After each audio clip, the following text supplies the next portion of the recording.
Right మరొక breaking చూస్తున్నాం. తెలంగాణలో జూలై 7-8 తేదీల్లో భారీగా వర్షాలు కురుస్తాయని హైదరాబాద్ వాతావరణ కేంద్రం అధికారులు తెలిపారు. మాన్సూన్ ఎఫెక్ట్తో రాష్ట్రం అంతటా వర్షాలు కురుస్తాయంటున్నారు.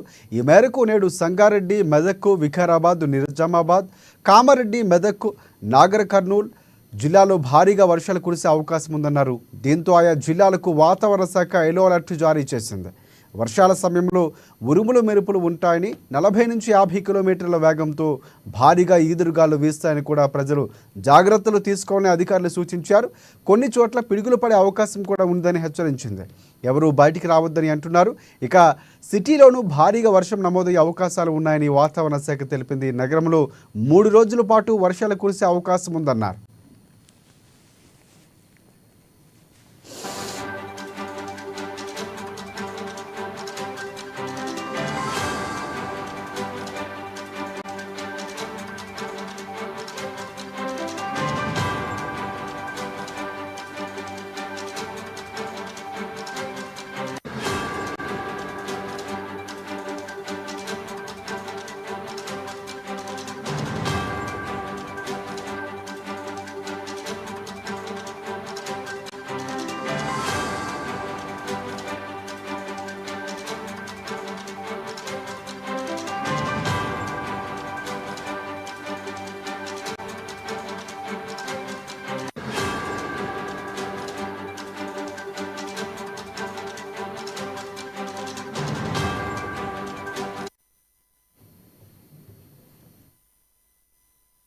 బ్రేకింగ్ చూస్తున్నాం. తెలంగాణలో జూలై 7-8 తేదీల్లో భారీగా వర్షాలు కురుస్తాయని హైదరాబాద్ వాతావరణ కేంద్రం అధికారులు తెలిపారు. మాన్సూన్ ఎఫెక్ట్తో రాష్ట్రం అంతటా వర్షాలు ఉన్నాయంటున్నారు. ఈ మేరకు నేడు సంగారెడ్డి, మెదక్, వికారాబాద్, నిజామాబాద్, కామారెడ్డి, నాగర్ కర్నూలు జిల్లాలో భారీ వర్షాలు కురిసే అవకాశం ఉందన్నారు. దీంతో ఆయా జిల్లాలకు వాతావరణ శాఖ ఎల్లో అలర్ట్ జారీ చేసింది. వర్షాల సమయంలో ఉరుములు మెరుపులతో కూడిన వర్షాలు ఉంటాయని, 40 నుంచి 50 కిలోమీటర్ల వేగంతో భారీగా ఈదురుగాలు వీస్తాయని ప్రజలు అప్రమత్తంగా ఉండాలని అధికారులు హెచ్చరిస్తున్నారు. కొన్ని చోట్ల పిడుగులు పడే అవకాశం ఉందని కూడా సూచిస్తున్నారు. ఎవరూ బయటకు రావద్దని వెల్లడిస్తున్నారు. ఇక సిటీలోనూ భారీగా వర్షం నమోదయ్యే అవకాశం ఉందని వాతావరణ శాఖ తెలిపింది. నగరంలో 3 రోజుల పాటు వర్షాలు కురిసే అవకాశం ఉందన్నారు. ఇక ఇదే అంశానికి సంబంధించి పూర్తి అప్డేట్స్ అందించేందుకు హైదరాబాద్ బ్యూరో ప్రణయ్ వర్మ మనకి ఫోన్ లైన్లో సిద్ధంగా ఉన్నారు. ప్రణయ్, చెప్పండి. Thank you Rajasekhar. తెలంగాణలో జూన్ 7-8 అంటే నేడు రేపు దాదాపుగా కూడా తెలంగాణలో భారీ వర్షాలు కురిసేటువంటి అవకాశాలు ఉన్నట్టు కూడా హైదరాబాద్ వాతావరణ శాఖ హెచ్చరికలు జారీ చేస్తుంది. వైపు మాన్సూన్ ఎఫెక్ట్ తో రాష్ట్రం అంతటా కూడా వర్షాలు కురిసేటువంటి అవకాశాల నేపథ్యంలో ఈ మేరకు నేడు దాదాపుగా కూడా సంగారెడ్డి, మెదక్, వికారాబాద్, నిజామాబాద్, కామారెడ్డితో పాటుగా మెదక్, నాగర్ కర్నూల్ జిల్లాల్లో భారీ వర్షం కురిసేటువంటి అవకాశం ఉందంటూ దీంతో పాటుగా ఆయా జిల్లాలో వర్షం పడేటువంటి అవకాశాలతో పాటుగా రెడ్ అలర్ట్ ను కూడా జారీ చేయడం జరిగింది. వర్షాల సమయంలో ఉరుముల మెరుపులతో కూడినటువంటి ఈదురుగాలు కూడా వచ్చేటువంటి అవకాశం, దాదాపు గంటకు 40 నుంచి 50 కిలోమీటర్ల వేగంతో భారీ ఈదురుగాలు వీసేటువంటి అవకాశాల నేపథ్యంలో కూడా ప్రజలందరూ కూడా జాగ్రత్తగా ఉండాలంటూ కూడా వాతావరణ శాఖ చెప్తా ఉంది. అయితే ఇప్పటికే కొన్ని చోట్ల పిడుగులు పడేటువంటి అవకాశాల నేపథ్యంలో కూడా వర్షం పడేటువంటి సమయంలో ఎవరు బయటకు రావద్దంటూ కూడా ఈ నేపథ్యంలో జిహెచ్ఎంసీ పరిధిలో ఉన్నటువంటి సిటీ పరిధిలో కూడా భారీ వర్షం నమోదయ్యేటువంటి అవకాశాల నేపథ్యంలో కూడా వాతావరణ శాఖ నగరంలో ఉన్నటువంటి 3 రోజుల పాటు కూడా వర్షం కురిసేటువంటి అవకాశాల నేపథ్యంలో నగరవాసులకు కూడా హెచ్చరికలు జారీ చేస్తా ఉన్నారు. ఏదైతే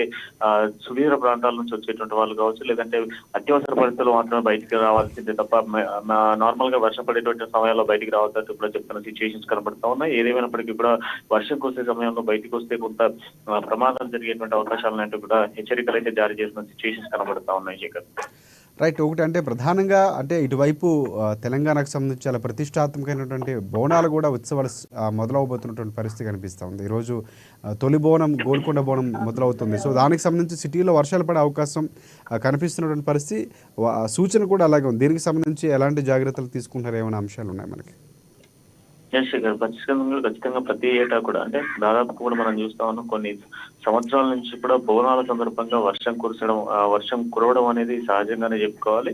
ప్రస్తుతం ఉన్న సిచ్యువేషన్స్ లో కూడా నేడు తొలి బోనం, గోల్కొండ బోనాలకు సంబంధించి తొలి బోనం కూడా ప్రారంభం కాబోతున్న నేపథ్యంలో వర్షం ఖచ్చితంగా కురిసేటువంటి అవకాశం ఉన్నాయి. అయితే బోనాలకు కూడా దాదాపు కూడా లక్షలాదిగా కూడా భక్తులు రావడం సహజమనే చెప్పుకోవాలి. మళ్ళీ అది ఆదివారం పూట కావడంతో అందరూ కూడా దాదాపు బోనం తీసేందుకు చాలా మంది చెప్తా ఉంటారు. ఈ నేపథ్యంలో వాళ్ళకు కూడా అంటే వర్షం పడేటువంటి సమయాల్లో తగు జాగ్రత్తల నేపథ్యంలో కూడా అక్కడ బందోబస్తును కూడా పెంచుతున్న సిచ్యువేషన్స్ కనబడతా ఉన్నాయి. ఎందుకంటే ఉరుములు మెరుపులతో కూడినటువంటి వర్షం పడుతున్న నేపథ్యంలో కొంత భయాందోళనకు గురయ్యేటువంటి అవకాశాల నేపథ్యంలో కూడా కొంత జాగ్రత్తలు తీసుకునేందుకు ముందుగానే కొన్ని హెచ్చరికలు కూడా జారీ చేస్తా ఉన్నారు. అక్కడ కంప్లీట్ గా కూడా ఉత్సవ కమిటీకి సంబంధించి కూడా కొన్ని జాగ్రత్తలు అయితే ఇవ్వడం జరిగింది. దాంతో పాటుగా కొంత లైటింగ్ ఎఫెక్ట్, అదేవిధంగా మైక్లకు సంబంధించిన సెటప్స్ కూడా ఉంటాయి కనుక వాటికి సంబంధించి వైర్ షార్ట్ సర్క్యూట్స్ అయ్యేటువంటి అవకాశాలు ఉంటాయి. అండ్ దాంతో పాటుగా ప్రధానంగా వర్షపడేటువంటి సమయంలో అక్కడ ఏమైనా ఐరన్ పోల్స్ లాంటివి పెట్టుంటే ఖచ్చితంగా కూడా వాటికి కూడా కొంత దూరంగా ఉండే విధంగా కూడా జాగ్రత్తలు చేపడతా ఉన్నారు. ఏదేమైనప్పటికీ ఈ 2 రోజుల పాటు 3 రోజుల పాటు కురిసేటువంటి వర్షానికి గ్రేటర్ తో పాటుగా జిల్లాలో ఉన్నటువంటి ప్రజలంతా కూడా అప్రమత్తంగా ఉండాలనేది అధికారులు సూచిస్తున్న సిచ్యువేషన్స్ అయితే కనబడతా ఉన్నాయి. శేఖర్, ప్రధానంగా అంటే ఎఫెక్టెడ్ ఏరియాస్ చూసుకుంటే అంటే ఇటువైపు పంటలకు సంబంధించి కూడా కొంతవరకు ఉన్నటువంటి పరిస్థితి కనిపిస్తుంది. రైతులకు సంబంధించి ఏమైనా ప్రభుత్వం కానీ ప్రభుత్వ అధికారులు కానీ సూచనలు జారీ చేసినటువంటి పరిస్థితి ఉందా ప్రణయ్? ఇప్పుడు వర్షాల ఎఫెక్ట్ నేపథ్యంలో కూడా చూస్తున్న సిచ్యువేషన్స్ అయితే కనబడతా ఉన్నాయి. అంటే ప్రస్తుతం ఉన్న సిచ్యువేషన్స్ లో కొంత సూచనలు అయితే ఇచ్చేటువంటి అవకాశం అయితే కనబడతా ఉన్నాయి. ఒకవైపు వ్యవసాయ క్షేత్రాలకు సంబంధించి ఇప్పటికీ ప్రారంభించేటువంటి సమయం అని చెప్పుకోవాలి. దాదాపు వర్షాకాలం సీజన్ స్టార్ట్ అవుతున్న నేపథ్యంలో ఇప్పటికీ కొత్తగా నాట్లు వేసేటువంటి వాళ్ళు కావచ్చు, లేదంటే విత్తనాలు పెట్టేటువంటి వాళ్ళు కూడా వ్యవసాయ క్షేత్రంలో కొంత పనులు చేస్తూ ఉంటారు. వాళ్ళకు కూడా రైతాంగానికి కూడా హెచ్చరికలు అయితే ఇస్తూ ఉంటారు. ఎందుకంటే ప్రస్తుతం ఉన్న కేసెస్ లో కొంత ఎక్కువ శాతం వాళ్ళు వ్యవసాయ క్షేత్రంలోనే ఉంటారు కనుక కొంత ఆ ప్రాంతాల్లో ఎందుకంటే చెట్లు ఉండడము, సహజంగా చెట్లు ఉంటాయి. అదేవిధంగా మనం చూస్తే ఎత్తైన కొంత సరౌండింగ్స్ లో ఎత్తైన పర్వతాలు లాంటివి ఉంటాయి కనుక కొంత వాటి ప్రాంతాలలో ఎఫెక్ట్స్ పడేటువంటి అవకాశాలు నేపథ్యంలో రాష్ట్ర వ్యాప్తంగా ఉన్నటువంటి వ్యవసాయ క్షేత్రాల్లో పండించేటువంటి వ్యవసాయ కూలీలు కావచ్చు, రైతులకు కావచ్చు, అదేవిధంగా ప్రజానికానికి కూడా హెచ్చరికలు అయితే ఇస్తున్న సిచ్యువేషన్స్ కనబడుతున్నాయి. ఎందుకంటే అప్రమత్తంగా ఉండకపోతే ఖచ్చితంగా కూడా ప్రాణ నష్టం జరిగేటువంటి అవకాశాలు కూడా మనం చూసాం. గతంలో గత నెల కింద చూసినటువంటి ఎదురుగాలతో చూసినటువంటి భారీ వర్షం నేపథ్యంలో కూడా ములుగు, వరంగల్ తో పాటుగా జనగామ, నర్మేత ఈ దాదాపు 3 మండలాలు జిల్లాల్లో కూడా దాదాపు 3 రైతులు ప్రాణాలు కోల్పోవడం జరిగింది. దాదాపు పశువులు కూడా దాదాపు 4 పశువులు కూడా ప్రాణాలు కోల్పోయిన సిచ్యువేషన్స్ ఉన్నాయి పిలువి ఎఫెక్ట్. అయితే నేపథ్యంలోనే జాగ్రత్తలు తీసుకుంటూనే కొంత వ్యవసాయ క్షేత్రానికి వెళ్ళాలంటే ఈ వర్షపడేటువంటి సమయంలో అత్యవసరమైనటువంటి పరిస్థితి అయితే తప్ప బయటకు రావద్దంటూ కూడా చెప్తున్న సిచ్యువేషన్ చూస్తా ఉన్నాం. రైట్. ఫైనల్గా అంటే హైదరాబాద్కు సంబంధించి అంటే పిడుగులు పడే అవకాశం ఉంది. 40 నుంచి 50 కిలోమీటర్లు ఈదురుగాలు కూడా వీచాయి కొన్ని ప్రాంతాలు. అంటే గతంలో ఈదురుగాలకి చెట్లు కూడా నేల కొరగడం, 4 మంది మృతి చెందినటువంటి ఘటనలు కూడా చూసాం మొన్న ఈ మధ్య జరిగినటువంటి కాలంలో. సో దానికి సంబంధించి ముందస్తు చర్యలు జిహెచ్ఎంసీ తీసుకోబోతున్నటువంటి పరిస్థితి అని ఉందా? సో అంటే ఎందుకంటే ప్రధానంగా ఇలాంటి సంఘటనలు జరిగినప్పుడు ప్రతిసారి విమర్శలు వస్తున్నాయి. విమర్శలకు అడ్డుకట్ట వేసేలాగా ఈసారి చర్యలు ఏమైనా తీసుకునే అవకాశం ఉందా? ఖచ్చితంగా గ్రేటర్ పరిధిలో ఉన్నటువంటి కొన్ని ప్రాంతాలకు, అదేవిధంగా లోతట్టు ప్రాంతాలు, గ్రేటర్ లో ఉన్నటువంటి లోతట్టు ప్రాంతాల ప్రజలకు కూడా అప్రమత్తంగా ఉండాలంటూ సూచనలు అయితే ఇస్తా ఉన్నారు. మరోవైపు కొంత ఇప్పటికీ డిఆర్ఎఫ్ బృందాలు ఎక్కడికక్కడ కూడా చెట్లను తొలగించేటువంటి ప్రయత్నం చేస్తా ఉన్నారు. అంటే భారీగా పెరిగినటువంటి వృక్షాలకు సంబంధించినటువంటి కొమ్మల్ని కూడా కొట్టేటువంటి ప్రయత్నం చేస్తా ఉన్నారు. అంతేకాకుండా ఈ నాలాలు, అదేవిధంగా నాలా కన్వర్షన్స్, డైవర్షన్స్ ఉన్న దగ్గర కూడా జాగ్రత్తగా ఉండాలి. అండ్ దాంతో పాటు ఆ ప్రాంతాల్లో ఇప్పటికే కొంత భారీ గేట్స్ లాంటివి కూడా ఏర్పాటు చేయడం జరిగింది. ఎందుకంటే వర్షపడుతున్న సమయంలో కంప్లీట్ వాటర్ ఫ్లో అంతా కూడా నాలాలోకి వెళ్ళే అటువంటి ఛాన్సెస్ ఉంటాయి కనుక అక్కడ కూడా కొంత నీళ్ల ప్రవాహం ఎక్కువగా ఉంటుంది కనుక అందులో పడేటువంటి అవకాశాల నేపథ్యంలో ఖచ్చితంగా వాటికి సంబంధించిన చర్యలు కూడా చేపడతా ఉన్నారు. ఇక గ్రేటర్ పరిధిలో ఉన్నటువంటి కొన్ని ఏరియాస్ ఇటు లక్కీకపూర్ తో పాటుగా జూబ్లీహిల్స్, బంజారాహిల్స్, ఉప్పల్, అదేవిధంగా మనం చూసుకుంటే అటు చంపాపేటతో పాటుగా ఎల్బీ నగర్, రంగారెడ్డి, అదేవిధంగా మనం చూసుకున్నట్లయితే ఇటు రాజేంద్ర నగర్ తో పాటు షేర్లింగంపల్లి, హైటెక్ సిటీ, మాదాపూర్ లాంటి ప్రాంతాల్లో కొంత ఎఫెక్టెడ్ ఏరియాస్ అనేది పర్టికులర్ గా వాతావరణ శాఖ చెప్తా ఉంది. బట్ ఏదేమైనప్పటికీ కూడా జాగ్రత్తలు తీసుకుంటూనే ముందుకు వెళ్ళాలి. కంప్లీట్ గా వాహనదారులకు కూడా సూచనలు అయితే ఇస్తా ఉన్నారు. వర్షం పడుతున్న సమయంలో వాహనదారులు వీలైనంత వరకు మెట్రో యూజ్ చేయండి. దాంతో పాటుగా లేదంటే సౌకర్యమైనటువంటి బస్ ప్రయాణాలు చేయడం తప్ప 2 వీలర్స్ కి సంబంధించి మాత్రం ఇంకా అప్రమత్తంగా ఉండాలి అనేది మాత్రం సూచనలు చెప్తా ఉన్న సిచ్యువేషన్స్ ఉన్నాయి.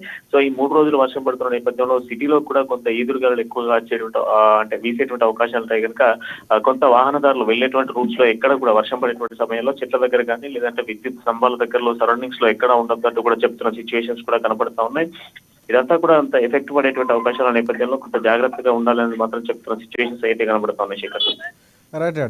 Thanks for updates.